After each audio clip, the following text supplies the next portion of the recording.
बचने के लिए मिलर 14 साल की मारिया को लेकर अपनी गाड़ी से भागा था। गाड़ी में बैठी मारिया दुआ कर रही थी कि ऐसा कुछ हो जाए वह पीटर से पीछा छुड़ाकर भाग सके। आज उसकी दुआ कबूल हुई और गाड़ी मिलर को ट्रैफिक के कारण गाड़ी एक जगह रोकना पड़ा। गाड़ी रुकते ही मारिया ने दरवाज़ा खोला और गाड़ी से बाहर कूदकर बेतहाशा दौड़ना शुरू कर दिया, जिससे डरी हुई मारिया भागना चाहती थी। और वह मारिया कौन थी? सारे सवालों के जवाब जानने के लिए वीडियो को पूरा देखिए।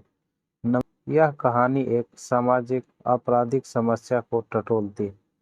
यह सवाल महत्वपूर्ण नहीं रहता कि यह भारत में हुआ या अमेरिका में या कहीं और। चलिए आज की कहानी शुरू करते हैं।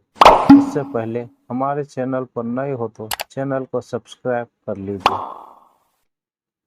कहानी 2017 में जब 14 साल की मारिया को उसके माता पिता लीला और मार्क ने दूसरे शहर के एक परिवार के हाथों बेच दिया। लीला और मार्क के 7 बच्चे थे, लेकिन उसकी आय सामान्य ही थी। इस कारण कोई हसरत पूरी नहीं हो पाती थी। लीला और मार्क को एक जान पहचान के मार्फत अच्छी रकम कमाने का यह रास्ता पता चला तो पहले दोनों हैरान हुए, लेकिन धीरे धीरे दोनों ने मन बना लिया। दूसरे शहर के एक घर में बात हुई और मारिया के लिए रकम तय हुई, 12 लाख रुपए। दोनों इस फैसले पर पहुंच चुके थे, यह जानते हुए भी कि मारिया को सेक्स के लिए इस्तेमाल किया जाएगा नहीं था। इसीलिए उस परिवार के 17 साल के लड़के के साथ मारिया की कागजी शादी भी तय की गई। लीला और मार्क ने एडवांस लेकर मारिया को बेच दिया, लेकिन वादे के मुताबिक वहां से रकम पूरी क्या मुश्किल से आधी ही मिली। दोनों ने गुस्से में वहां से गई और अपनी बेटी को कुछ ही दिनों में उनसे वापस ले लिया और डील कैंसिल कर दी।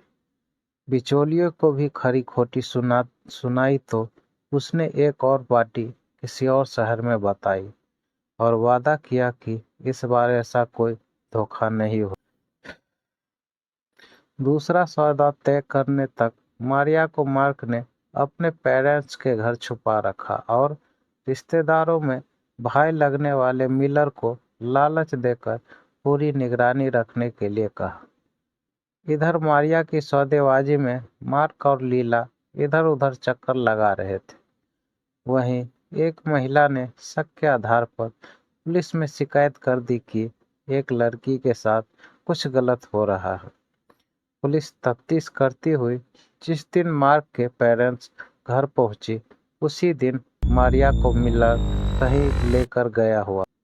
पुलिस के शक को बेबुनियाद बताते हुए किसी तरह उन्होंने रवाना किया और इसके तुरंत बाद मिलर को फोन करके लगातार होशियार किया कि पुलिस तलाश कर रही है। इसी घर के पास तक पहुंच चुके मिलर ने मारिया को गाड़ी में जबरन बिठाया और उसे एक महफूज ठिकाने पर ले जाने के लिए भाग खड़ा हुआ। फोन पर हुई बातें सुनकर मारिया को कुछ उम्मीद तो जगी थी। मारिया मन ही मन दुआ कर रही थी कि उसे बचने का कोई रास्ता मिल जाए। तेज रफ्तार दौड़ रही गाड़ी में बैठी मारिया खिड़की से बाहर देख रही थी। थोड़ी ही दूरी के कारण मिलर को अचानक गाड़ी रोकना पड़ी और यही मौका था मारिया के लिए। मारिया ने फौरन दरवाजा खोला और बाहर कूद पड़ी। उठकर खड़ी हुई तो दौड़ने लगी। दौड़ते हुए उसने पास ही एक मशहूर रेस्टोरेंट देखा तो वह उसके अंदर चली गई। वहां पहुंचते ही मारिया ने डेस्क पर बैठे आदमी से हेल्पलाइन को फोन लगाने की बात कही। उस आदमी ने मारिया की हालत देखते हुए तुरंत फोन लगाया और कुछ ही देर में हेल्पलाइन के सदस्यों ने आकर मारिया को सुरक्षित कर लिया। इसके बाद मारिया को एक बाल गृह में ले जाया गया और पूरे मामले की जानकारी पुलिस को दे दी गई। यह कहानी अमेरिका के टेक्सास की है, लेकिन कहानी ऐसी है जो भारत सहित किसी भी देश की हो सकती है। कई देशों में लड़कियों को बेचे खरीदे जाने के मामले खबरों में लगातार बने हुए हैं।